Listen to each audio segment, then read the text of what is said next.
Welcome to the Wake Up Call for the Soul podcast with Bill and Claire, where we go deep and wide on subjects intended to support our awakening to greater truth, beauty, goodness, freedom, joy, peace, harmony, and love.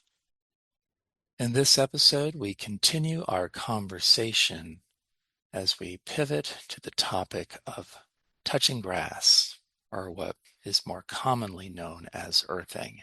Are you familiar with what's called grounding or earthing? I've heard of grounding. I haven't heard of earthing. Mhm.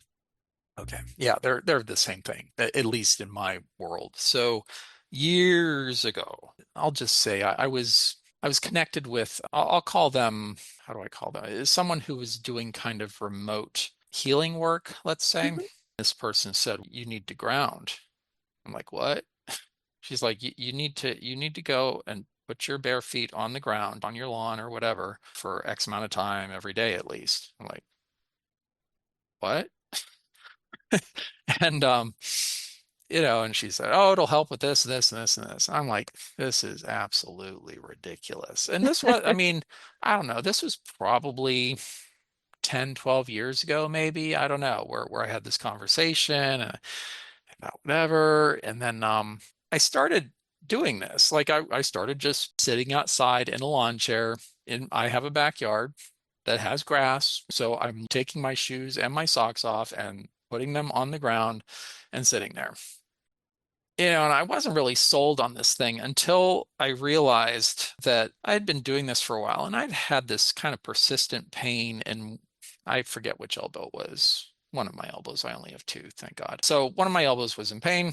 It kind of persistently, I had banged it on something and it had just never really recovered from that. I'm out there. I don't know how long it took. It was days, weeks, something like that. But I was like, wait a second, that pain in my elbow, that is just gone. It is absolutely Hmm. gone. Well, what's different? Oh, I've been doing this grounding thing. And I can't remember all the steps in the process, but I came to realize that there's all kinds of research on this. Studies are showing that this is a big deal.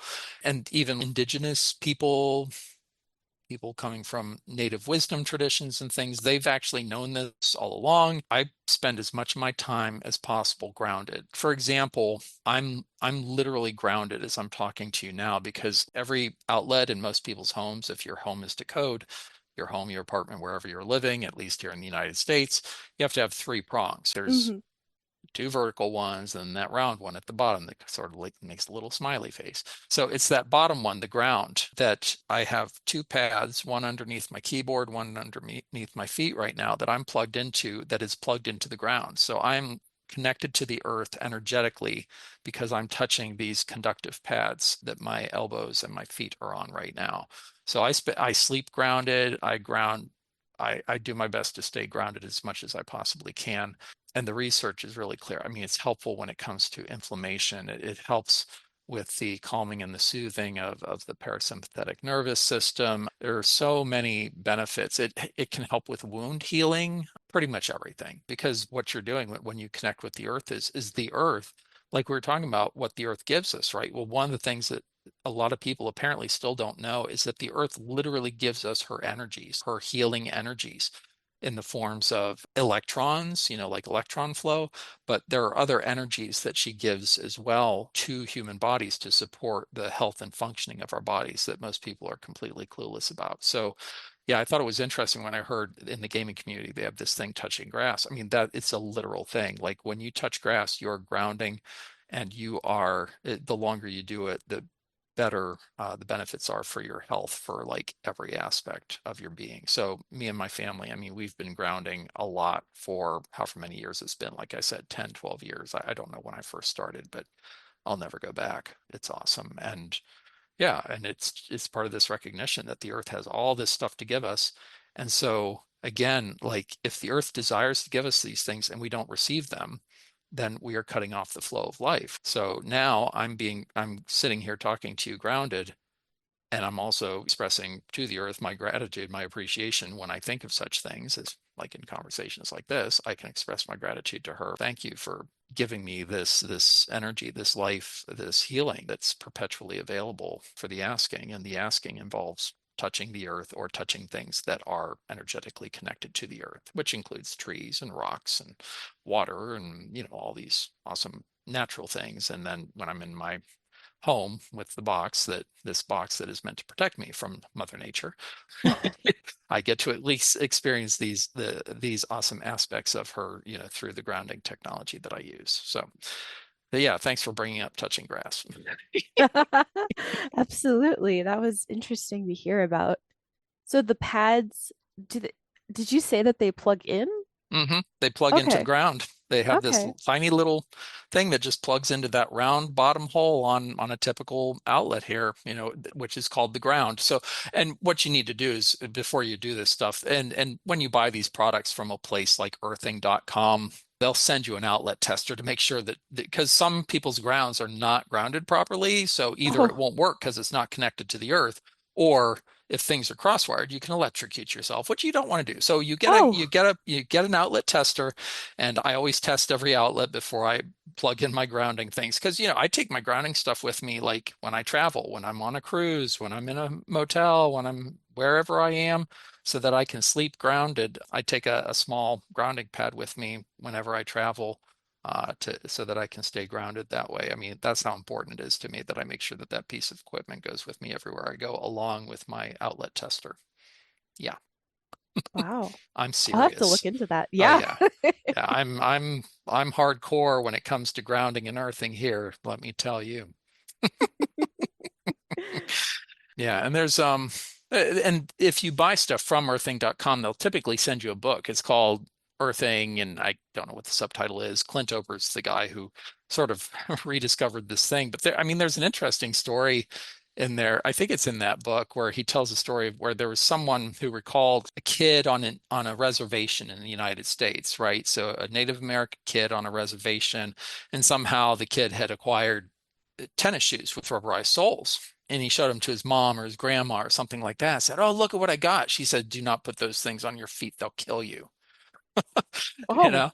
Yeah, because she knew that staying connected to the earth is a thing. It wasn't a matter of superstition. This is ancient wisdom. And so it's always been true. And yet in our modern so-called world, we are clueless about even the most basic things that, oh, the earth desires to give us energies to support our life and our healing directly through skin to earth contact, something that has been true ever since the beginning of all life on this planet, and especially for us as human beings, whenever we human beings showed up on the scene. And yet, yeah, so you think about even native peoples, they didn't wear rubberized soles, they wore moccasins. Well, most natural materials like that, like leather, are conductive. They are naturally conductive. So they were staying grounded even though they had foot coverings. But when you put rubber on the bottom of your feet, you're creating this incredibly insulative layer that does not allow your feet to connect with the earth the way that they were meant to.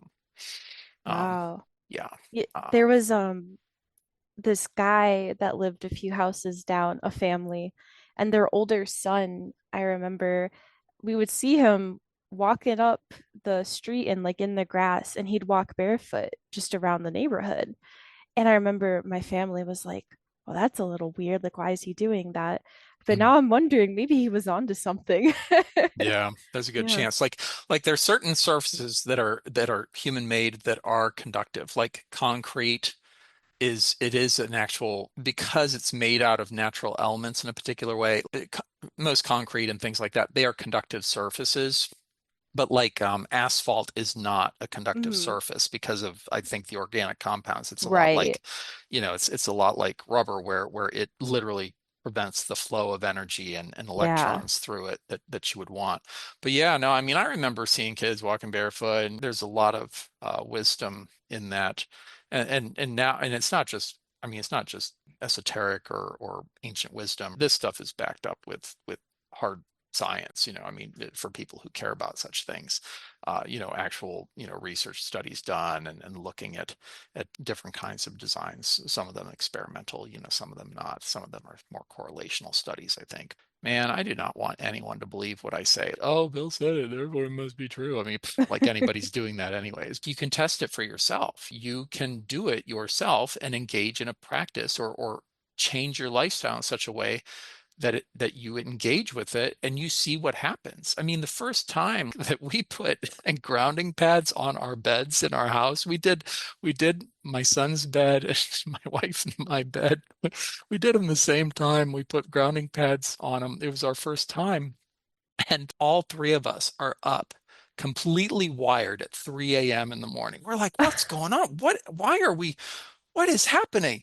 And then we're like, wait a second, we put on grounding pads before we went to sleep. And then, after a couple of days of waking up at 3 a.m. and like 4 a.m., we kind of settled into, okay, now we can kind of sleep. But I mean, that's how energizing it was. When you have experiences like that, you're like, I don't claim to know everything that's happening here, but something is happening here, and that's the thing. That's why I like, when it comes to my spiritual practice, when it comes to my habits as it relates to earthing or other things that I do, I'm not asking people to believe me. I'm like, you try it yourself, do the experiment, like, come back and let me know, like, oh, Bill, that's total garbage. I went all in on grounding and I got nothing, man. It's like, shoot, you didn't even get to enjoy nature. I mean, come on, it's at least like like there's Right. something there. I mean, okay, whatever. Yeah. So, but I haven't had anyone come back to me, with like, Bill, that's total garbage. The people who are kind of like, huh, and some of them were engineers, right? Because these engineers, like, especially if they're, I mean, engineers, they have a mindset and they kind of see it as an experiment. And so, I had some engineers that I knew who were like, they were all about it when they realized it, like, oh my gosh, and they tried it and they're like, oh, this is helping with this. And I like this too. And it's like, okay, yeah, yeah, yeah, it's a thing. So, yep, everybody, if you ain't doing it, go touch grass and do it a lot and try not I to kill the grass. I love that because the idea of these like charging pad or grounding pads, it Mhm. reminds me almost of those like like those wireless charging pads that people put their phone on, like the Oh flat yeah. ones. Yeah, this is for your body. Oh, it's so much better than that, right? And that's another thing. What grounding helps with too, people don't realize. Like, because like you and I, we are now on Zoom. We're having a conversation. It's being recorded. I'm surrounded by, I've got two screens, I got my computer, I've got EMFs running all over the place here, right? Mhm. Electromagnetic frequencies. Well, one of the things that grounding helps with is it actually helps to shield you from the harmful effects of electromagnetic frequencies.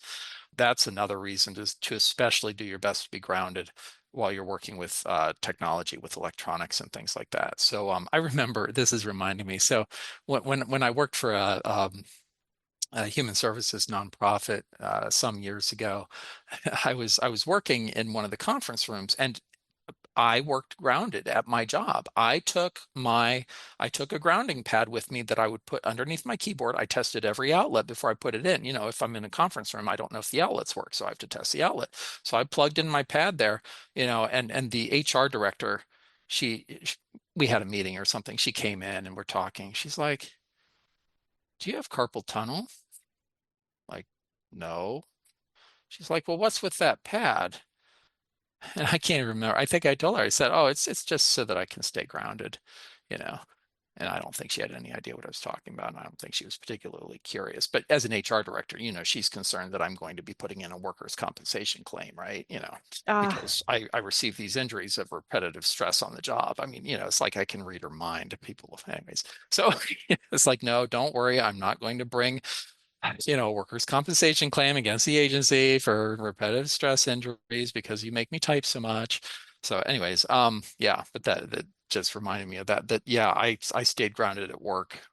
Whenever I was at my computer, I was always grounded. I always had my grounding pad with me, whether I was in my cubicle, my office, or in a conference room or whatever. So, yeah, for hmm. real. So, big fan, big fan. If you can't tell. Yeah, no, and that's the thing. I mean, the earth, she gives and gives and gives. And really, we humans, I mean, we can't give enough gratitude and appreciation. And that's true even if we were all trying. I mean, a lot of us, I don't know if we're really trying that hard, if we're really allowing ourselves to express that gratitude in that sense of reciprocity of just saying thank you. What Hmm. do you think we can do to give back to the earth? For me, I've got my Thursday Earth Healing Prayer. We're working on developing a YouTube video to kind of invite more people into our practice helping people to realize that they can actually be used as healing channels for the planet, that that's an actual possibility, and that they don't have to do it under their own power, that there are other resources available so that people can allow themselves to be used as channels to bring healing to the earth. So whether you want to call it prayer or meditation, a la episodes 1 and 2 of the podcast here, that's something that people can do. I mean, even receiving the gifts that she has to give with gratitude, I think that's a big deal. I mean, one of the things that I've been struck by, I don't I don't do much of it myself, but as I've learned more about what I will call indigenous wisdom traditions in this spirit of reciprocity, a lot of what people do, I mean, actually, it's kind of similar to the story you told of kind of building this monument to the four seasons. I mean, the first thing that we can do is like we can ask. Like we have this theft mentality in humankind, right? It's like, oh, if it's of the earth, I can just take it. If I claim to own a particular piece of land or the mineral rights underneath it, I just take it because it's mine. Whereas if we just started asking, and I'm getting this idea from our native brothers and sisters, our indigenous friends, and their deep wisdom and history and traditions and cultures, where before they take something, they ask, they say, can I have this? Or they ask permission to take it. And I mean, wonder of wonders, they'll actually wait for the response. And this could be taking something from a tree or from a plant or taking the life of an animal or, whatever. There's a lot of asking going on, instead of just assuming it belongs to me in what I'll call Western culture and stuff. I mean, I don't think most people are going around asking these kinds of questions because Hmm. we've commoditized everything that is natural. So the asking and the waiting to receive the permission to be like for Earth or for that being or entity or essence or consciousness to be like, yes, I am here for you. And then we would express our gratitude for that. So that's something that comes to mind that, as far as I know, hardly anyone is doing.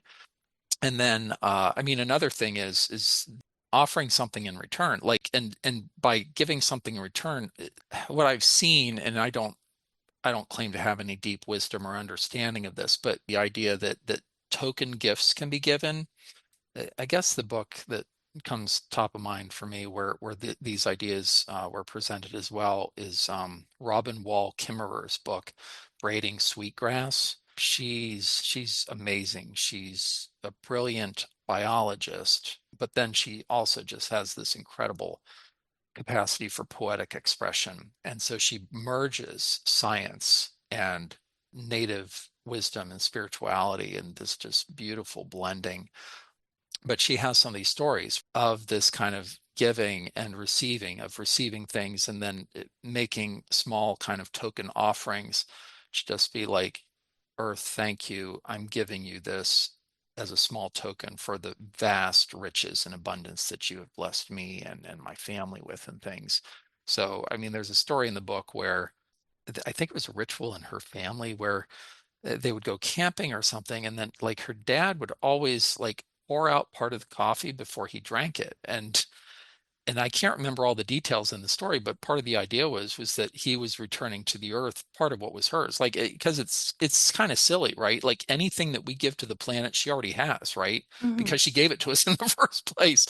But by us exercising our free will choice and us saying, you know what, I know this is already yours, and I'm doing this as a token, as a token kind of gift or offering to you, Mother Earth, to nature, to whatever, to say thank you. I appreciate the fact that I have this life and I have this abundance because of you. Thank you. I am returning a little bit of who and what you are to you, out of reverence and gratitude. So those are the things top of mind for me, I guess, when you ask a question like that, as each of us engages in our own unique spiritual practices, disciplines, habits, routines, that as our awareness grows and expands, we start to see more of the connections, more of the potentials for harmony. We have these possibilities for our perceptions to be widened so that we are not completely within a conditioned reality where We just believe what we've been taught and how the world's been presented to us, where we're able to see connections that we couldn't see before, able to see relationships, able to see unity where before we were indoctrinated to see separation. The fundamental issue is separation, and for me, that it's not an intellectual thing. For me, it is a deeply spiritual thing. So for me, spirituality is all about overcoming all of the false separations and disconnections that I have been taught, socialized, and indoctrinated to believe are true, whether it has to do with my own being, my relationships with other people, or the relationship with everything that is. Thanks for the question. I hope something I said there is helpful to someone. I guess sometimes it can feel disheartening to do these things that feel so small when Hmm. like such big devastations are happening to the environment. And sometimes it can feel like, I get in my head, I'm like, is anything that I do, does any of it Hmm. matter? And sometimes it can be hard to get past that. But I don't know. I think those little moments, I think they do matter in some Yeah. way. I'm not sure Yeah. exactly how it all shakes out, but I feel like they still matter and they're still worth it. Hmm. And I also think, yeah, the answers will come, I think. Like especially as I get deeper into my journey, I think I'll figure some things out. At least I hope I will. Yeah, that's part of the indoctrination that we've received. This idea that size matters Hmm. in whichever direction, that somehow something that appears to be small is insignificant. And yet, if if we do not accept the lie of separation, the illusory attempts of humanity to take a unified whole and break it into separate pieces that they can dominate and control, if we actually are open to the possibility that everything is connected, then for me, that's a rock solid truth. Like there's no question or doubt about it for me. So for me, whatever little things, and again, little in our minds, let's say, but I mean, a lot, you can pack a lot of love in a tiny little package, right? So it's that love, in those expressions, whatever form they may take, that grow the ocean. Yeah. And so for me, I mean, it's not even a question. They matter. Every single one matters, anything that is expressed in love. Yeah, Absolutely. No doubt. No yeah, doubt. that's beautiful. Yeah. Hmm. Yeah. And those things, every offering that we make in love, it's because of the unified nature of everything that is. It is potentially available to everyone. It doesn't mean everyone is going to opt for it or choose it or decide to perceive it or be open to perceiving it. But that, just because something is not perceived does not mean that it is not real, that it is not available. I mean, it's all kinds of things that are absolutely real that people have either denied the existence of or were completely just absolutely clueless that these things were real. And so why would love or other invisible, subtle yet important spiritual realities be any less real? I encourage anyone to do whatever little thing you're inspired to do. Your mind can tell you, oh, this is a waste of time or whatever, but no, love is never wasted. So, Yeah, yep, yeah, yeah, I like that. cool. So, I mean, I have some things I can share. Are there other things that are coming up for you, Claire, that you'd like to share or ask as we're kind of wrapping up here? Um, I can't think of anything right now. I feel pretty satisfied with what we've talked about. Do you have a sense that things are changing on this planet and not just as part of some natural cycle or dynamic? Oh my gosh. Do I think that? I feel like yes.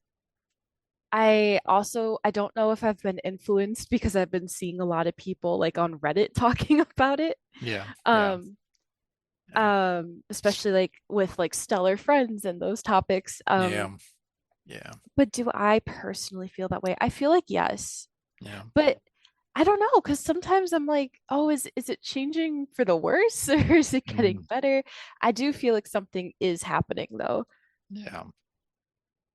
I like to think I'm always open to like being completely and absolutely wrong about a thing, but I've lived long enough to be like, like things are just different than when I was Hmm. younger. I mean, in terms of seasonal patterns, the foliage on trees, warming and cooling and craziness. I'm at this point, I mean, I don't even know what it would take for me to be like, oh yeah, no, this is there's nothing to see here.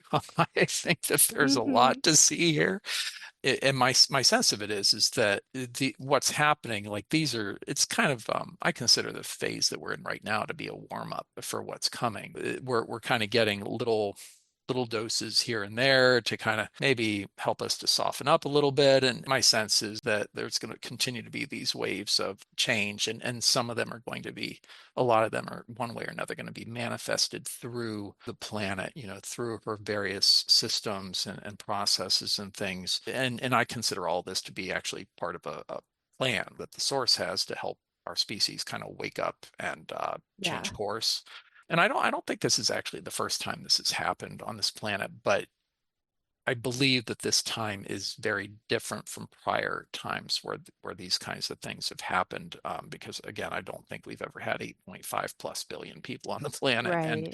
and that to me just screams crisis. It would be one thing if the 8.5 plus billion people, if we were all in love and peace and harmony and just like, oh, I love you and I love you too, and we're just all getting along, and isn't the earth awesome, and we really care for her. But I mean, that's not where we're at, right? So between the spiritual, the energetic, the material influence of people on the planet, yeah, the word that always comes up to me when I talk about and think about these things is unsustainable. Hmm.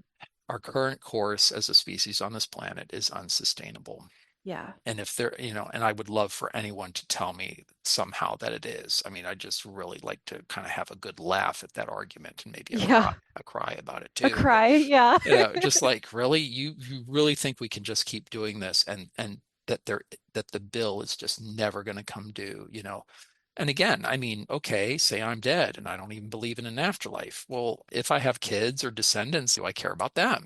Like, Hmm. gosh, I've been thinking a lot about child sacrifice lately. And I guess, when I think about what we're doing to the planet, it's kind of like for generations now of people on the planet, we've been saying, well, yeah, I guess we're just going to sacrifice our children. I mean, I'm in Yeah. denial about it, but I'm making the world a worse place. It's less safe, less healthy, less wholesome. There's less life, I'm weakening the planet, and I'm denying all these things. Oh, but my kids will solve it or something, or my grandkids Right. or my great grandkids, I'll just kick the can down the road. And I feel like we're in times now where there is no kicking the can down the road. We're not going to be able to do that this time, that we're actually going to have to face the choices that we and our ancestors made now over the course of a good number of generations to bring us to this place of make or break. Yeah. Definitely. So, and yeah, do I know that that's true? Man, I feel it deep down. Like it was interesting when you gave your response. You're like, well, it feels true, and I think we've spent enough time together for you to know that, I tend to lean like trust your feelings kind of a thing. Hmm. Um, especially when you're in a contemplative mode, like not if you're like freaking out, but because those are, Right. I don't consider those feelings. That's more like emotions or, anyways. But yeah, and then when you think about it and you have those doubts, it's like, okay, I mean, the doubts, there could be something there. I'm, yeah, I'm going to tend to lean in the direction of what feels right and true, even as my material mind might have doubts or questions about these things. And not to say that those aren't legitimate and everything, but it's like, okay, you have your doubts, but where's your evidence? Like the evidence that's going to overcome these feelings that I have. Like, something's going on and it's different, and it's not just the repeating of a simple little cycle like we've seen over the course of tens of thousands or even millions of years. Yeah, Yeah. that's where I'm at. I'm not trying to convince anyone or anything. I feel like when I have the opportunity to say stuff out loud this way, because in most conversations don't turn to geocide and how we're killing the Right. planet and everything. Yeah, so I appreciate you bringing it up and us having a conversation about it. I hope that in some way something that we've shared here is beneficial to people who might listen in on our conversation. So yeah, thanks. Yeah. Yeah. Yeah. Yeah. That was fun. Cool. Cool. If I didn't think that Source had a plan, man, I would have no hope. I'd just be like, okay, I'm chucking it in, But Honestly, yeah, yeah. yeah. But since I have a very strong sense that there is a plan, that things are happening, that there are good reasons for them, and that they are intended to help with this process of waking up humanity, breaking our patterns of separation and violence and all these kinds of things. It gives me hope that we will come through this, not under our own power, but because we've received a ridiculous amount of help from source, from spirit, from stellar friends, from shoot, I mean the earth herself and Hmm. the elementals and all of the aspects of creation that are rooting for peace and harmony and all that stuff, even as most human beings are on some kind of killing spree Yeah. when it comes Honestly, to our yeah. planet. I mean, it's not funny. Yeah, it's just it's right. How do you express these things when you see what we're doing to all this beauty and all this life? It's kind of, yeah, it's overwhelming, but that's why I'm grateful for my practice. I'm grateful for the communities that I'm a part of, where it's like, okay, yeah, we're there's hope.